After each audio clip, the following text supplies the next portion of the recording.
नमस्कार दोस्तों, सबसे पहले स्वागत करते हैं हम आपका कैरियर मेकर इंस्टीट्यूट में। आज हम फिर हाजिर हैं करंट अफेयर की नई क्लास लेकर के। आशा है कि हमारे वीडियो आपको पसंद आ रहे हों। अगर आ रहे हों तो प्लीज़ लाइक और सब्सक्राइब करें। और करंट अफेयर की क्लास शुरू करने से पहले, जैसा कि हमेशा की तरह, हम पिछले वीडियो में दिए गए प्रश्न जिसके आंसर की अपेक्षा हम कमेंट्स बॉक्स में करते हैं, उस प्रश्न से संबंध में हम बात करेंगे। तो हमारा कल का प्रश्न आपके लिए जो था वो ये है, किस पड़ोसी देश ने मई 2023 में वार्षिक मुद्रास्फीति दर 37.97% दर्ज की। यही हमारा प्रश्न था आपके लिए कि किस पड़ोसी देश ने मई 2023 में वार्षिक मुद्रास्फीति दर 37.97% दर्ज की। चार ऑप्शंस हैं, पाकिस्तान, अफगानिस्तान, नेपाल और म्यांमार। तो सही जवाब था दोस्तों पाकिस्तान। पाकिस्तान की वार्षिक मुद्रास्फीति दर मई में बढ़कर 37.97% हो गई। सांख्यिकी ब्यूरो ने कहा, भुगतान संकट के संतुलन की अपनी समस्याओं और एक संप्रभु डिफॉल्ट के जोखिम को जोड़ते हुए अप्रैल में ब्यूरो ने कहा कि पाकिस्तान का सीपीआई 36.5 दर्ज किया गया था और यह लगातार दूसरे महीने का राष्ट्रीय रिकॉर्ड है। हमारी आज के करंट अफेयर का पहला ही प्रश्न है कि मिस वर्ल्ड का 71वां संस्करण किस देश में आयोजित किया जाएगा। मिस वर्ल्ड का 71वां संस्करण किस देश में आयोजित किया जाएगा। चार ऑप्शंस हैं, ब्रिटेन, भारत, अमेरिका और फ्रांस। तो सही जवाब है दोस्तों भारत में। भारत में मिस वर्ल्ड का 71वां संस्करण आयोजित किया जाएगा। मिस वर्ल्ड ऑर्गेनाइजेशन की चेयरपर्सन और सीईओ जूलिया मार्ले ने यह घोषणा की कि मिस वर्ल्ड स्पर्धा की तारीख अभी सामने नहीं आई है। इसमें 22 साल की सीना शेट्टी भारत का प्रतिनिधित्व करेंगे और इस प्रतियोगिता में लगभग 140 देश भाग लेंगे। भारत ने 6 बार यह प्रतिष्ठित खिताब जीता है। पहला 1966 में रीता फारिया, जो मिस वर्ल्ड का खिताब जीतने वाली पहली बनी थी।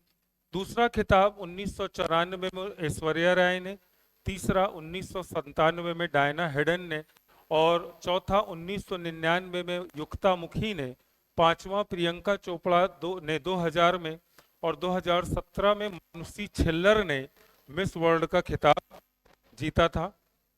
हमारा आज का दूसरा प्रश्न है कि हाल ही में किस राज्य ने फैमिली आईडी पोर्टल लॉन्च किया है। चार ऑप्शंस हैं, मध्य प्रदेश, उत्तर प्रदेश, हिमाचल प्रदेश और उत्तराखंड। तो सही जवाब है उत्तर प्रदेश। उत्तर प्रदेश ने हाल ही में फैमिली आईडी पोर्टल लॉन्च किया है। उत्तर प्रदेश सरकार ने परिवार इकाइयों का एक व्यापक डेटाबेस बनाने और रोजगार के अवसरों को सुविधाजनक बनाने के लिए फैमिली आईडी पोर्टल लॉन्च किया है। वर्धित लाभों के लिए एक व्यापक डेटाबेस का निर्माण फैमिली आईडी पोर्टल के बिना राशन कार्ड वाले परिवारों और राष्ट्रीय खाद्य सुरक्षा योजना के तहत कवर नहीं किए गए परिवारों के लिए एक केंद्रीकृत मंच के रूप में कार्य करता है। इसका प्राथमिक उद्देश्य परिवार इकाइयों का एक व्यापक डेटाबेस स्थापित करना, सरकारी लाभों के लक्षित वितरण को सक्षम करना और प्रक्रिया में पारदर्शिता में सुधार लाना है। हमारा अगला प्रश्न है, अंतरिक्ष यान मिशन संचालन पर अंतरराष्ट्रीय सम्मेलन किस संस्था द्वारा SMOPS 2023 का आयोजन किया जाएगा। अंतरिक्ष यान मिशन संचालन पर अंतरराष्ट्रीय सम्मेलन किस संस्था द्वारा SMOPS 2023 का आयोजन किया जाएगा। तो दोस्तों इसका सही जवाब है ISRO, Indian space research organisation द्वारा आयोजित किया जाएगा। अंतरिक्ष यान मिशन संचालन पर अंतरराष्ट्रीय सम्मेलन SMOPS 2023 भारतीय अंतरिक्ष अनुसंधान संगठन इसरो द्वारा आयोजित एक बहुप्रतीक्षित कार्यक्रम है। इटालियन स्पेस एजेंसी ASI और international academy of astronautics IAA के सहयोग से SMOPS 2023 का उद्देश्य अंतरिक्ष मिशन संचालन में उभरती प्रौद्योगिकियों और स्वचालन पर चर्चा करने के लिए अंतरिक्ष एजेंसियों, स्टार्टअप्स, उद्योग और शिक्षाविदों के विशेषज्ञों को एक साथ लाना है। यह ज्ञान साझा करने और सहयोग के लिए एक वैश्विक मंच के रूप में 8 और 9 जून को आयोजित किया जाएगा। हमारा अगला प्रश्न है कि भारत रैंकिंग 2023 के अनुसार किस संस्था ने समग्र श्रेणी में अपना पहला स्थान बरकरार रखा? इस संबंध में हम आपको पहले भी जानकारी दे चुके हैं। तो सही जवाब है IIT मद्रास। यह टॉप 10 उच्च शिक्षा संस्थानों में प्रथम श्रेणी पर रहा। भारत रैंकिंग 2023 को हाल ही में शिक्षा और विदेश द्वारा जारी किया गया था। यह 2017 में शिक्षा मंत्रालय द्वारा विकसित राष्ट्रीय संस्थागत रैंकिंग फ्रेमवर्क NIRF पर आधारित है। भारतीय प्रौद्योगिकी संस्थान मद्रास ने लगातार 5वें वर्ष यानी 2019 से 2023 और इंजीनियरिंग में लगातार 8वें वर्ष समग्र श्रेणी में अपना पहला स्थान बरकरार रखा है, यानी 2016 से 2023 तक। हमारा अगला प्रश्न है, न्याय मंत्रालय की केंद्र प्रायोजित योजनाओं के कार्यान्वयन की निगरानी के लिए शुरू किए गए पोर्टल का नाम क्या है? 4 ऑप्शन है, न्याय विकास पोर्टल, सूचना विकास पोर्टल, CSS मॉनिटर पोर्टल और भारत योजना पोर्टल। तो सही जवाब है दोस्तों न्याय विकास पोर्टल। न्याय विकास पोर्टल इसका सही जवाब है। केंद्र प्रायोजित योजनाओं के कार्यान्वयन की निगरानी के लिए हाल ही में न्याय विकास पोर्टल लॉन्च किया गया था।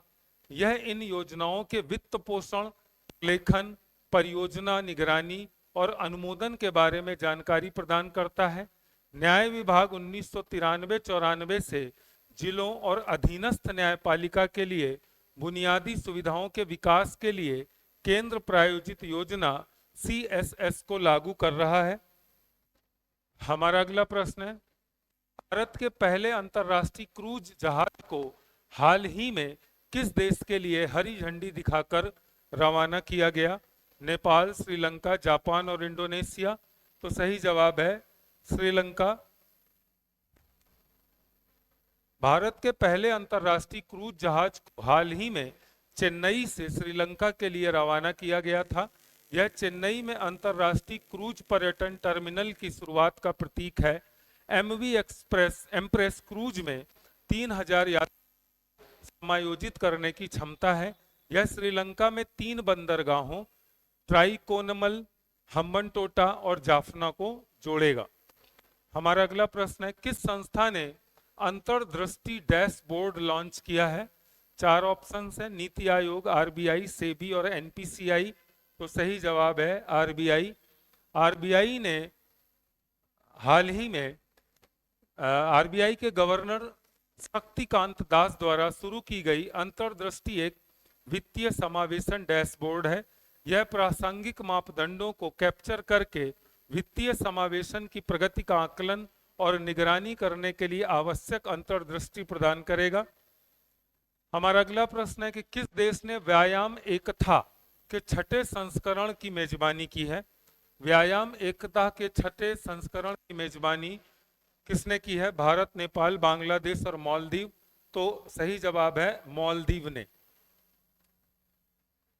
भारतीय नौसेना के गोताखोरों और समुद्री कमांडो और मालदीव राष्ट्रीय रक्षा बल MNDAF के बीच अभ्यास एकता का 6ठा संस्करण मालदीव 3 का आयोजित किया गया।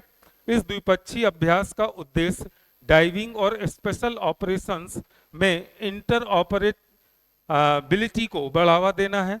व्यायाम एकता का 5वां संस्करण अक्टूबर 2022 मालदीव में ही आयोजित किया गया था।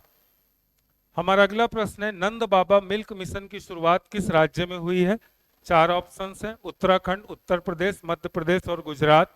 तो सही जवाब है उत्तर प्रदेश।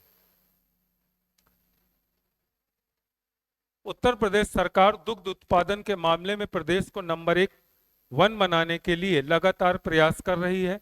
इसी कड़ी में एक अच्छी खबर आई है कि आने वाले 5 सालों में राज्य को नंद बाबा दुग्ध मिशन, नंद बाबा मिल्क मिशन के जरिए 1000 करोड़ की लागत से दुग्ध उत्पादन में बनाया जाएगा।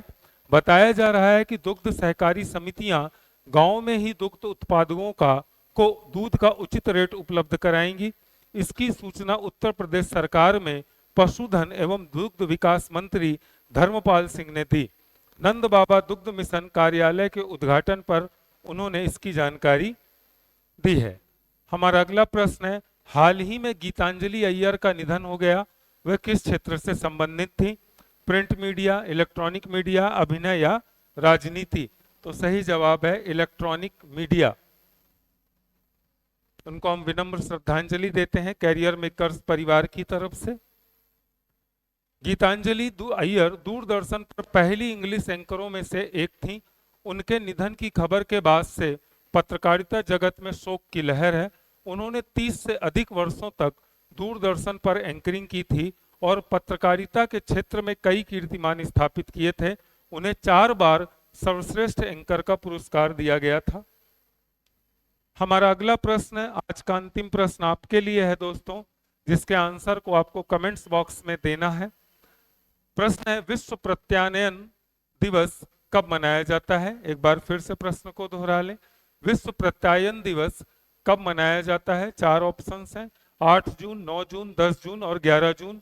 दोस्तों हम इसके जवाब की प्रतीक्षा कमेंट्स बॉक्स में करेंगे और आप उसका जवाब देते हैं, उसके लिए हम धन्यवाद भी देते हैं आपको।